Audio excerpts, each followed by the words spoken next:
So we're here now sa very good gallery dito sa may MoCA. Very nice exhibit. Very nice concept na ginawa ng team. Tell us about yung works na in-exhibit mo dito. This is designed para sa today, right? For MoCA. Team namin is Presence. Presence. Ang team is present. Tell us about your work. Hindi siya about sa victory. Ang title nito ain't about victory but presence.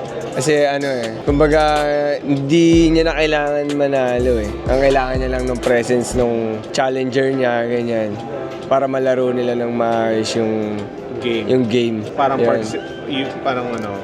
participate ka lang, be a part of it. Kumbaga parang kahit kumpleto ka rin sa materials mo, kung wala ka rin kapalitan nung ginagawa mo. So na-notice ko to, medyo marami kang ginawang Ito naman, ito story nito is matagal na tong memory na to sa akin, mga 2015.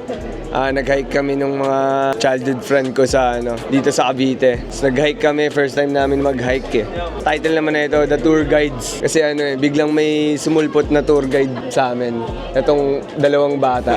Tsaka ito, yung father nila. Kumbaga, nung time na yun, wala kaming tour guide talaga, as in, pumunta kami sa bundok na, as in, walang kahit Parang trinay lang namin siya. Ngayon, parang nasa gitna na kami ng bundok. So sino ka dyan? Yung nag-picture. Yung nag-picture ng Ayan. Ito naman. Sino to? Ito naman, to? About naman to sa Ang title nito What is Strava eh. Hindi ako gumagamit ng Strava eh. Kung familiar kayo doon, para siyang GPS, ganun. So, yung tone na to is ma-orange kasi yung kulay ng Strava orange eh. Ang tatlong figure na to is mind, body, and soul siya. Kumbaga, nauuna yung pag-iisip mo lagi, yung mind.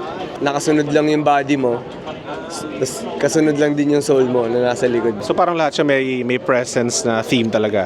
Presence. So may element din. So doon nag-revolve yung work. Kumbaga bago ko naman siya magawa lahat, inaano ko muna siya. Kumbaga i-mind map ko muna siya kung ano ba talaga yung kung bakit siya presence, ganyan. Ayan. Okay, so bakit ba ulit RAM yung figure mo sa mga paintings mo? Kasi alam ko, natanong ko na siya to last year sa'yo.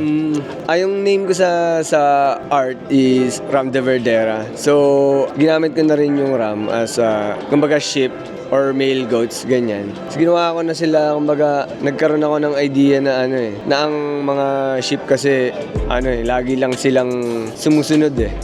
Wala silang, kumbaga, ibang ginawa, kundi kumain lang, sumunod, umuwi, matulog, ganyan. Kumbaga, boring yung buhay nila eh. Kumbaga, binigyan ko lang din ng ibig sabihin yung katulad ng parang Filipino proverbs na tumayo sila sa sarili na ng paa. Ang meaning yung independent. Ngayon, mas may ginagawa na sila, hindi lang sila yung nasa lugar lang nila, nasa barn, ganyan. Kumbaga nakakapag-explore sila. Yan. Ako si Ram de Verdera, visual artist based from Cavite. Under ako ng Very Good Gallery. Sila nagre-represent sa akin. Upcoming show is sa gallery sort of. This July yun. Yan, tsaka may mga paparating pa na show. Lalo next year yan. Next year may solo ko. Yan, sa Very Good pa din. Yan, kita-kits tayo din. Yeah. Thank you.